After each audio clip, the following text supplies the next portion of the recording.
प्रभु जीशु ख्रीष्ट नाम रे मोर समस्त को नमस्कार।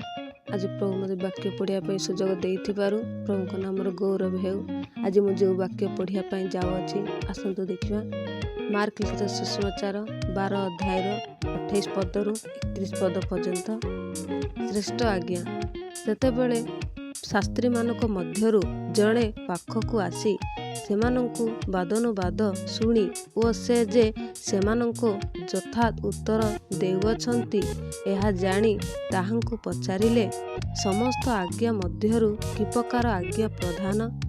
यीशु उत्तर देले, प्रधान आज्ञा एही, हे इस्राएल शुण, प्रभु आम्भमानंको ईश्वर एकमात्र प्रभु अटंती। आउ तुम्हे आपणा समस्त अंतकरण, समस्त प्राण, समस्त मन और समस्त शक्ति दे प्रभु आपणा ईश्वर को प्रेम कर। द्वितीयटी एही, तुम्हे आपणा प्रतिवासी की आत्मीतुल्य प्रेम कर। एही आज्ञा गुड़िक अपेक्षा आउ कौनसी श्रेष्ठतर आज्ञा नहीं। प्रभु अल्प वाक्य समस्त को आशीर्वाद करंतु। आमीन।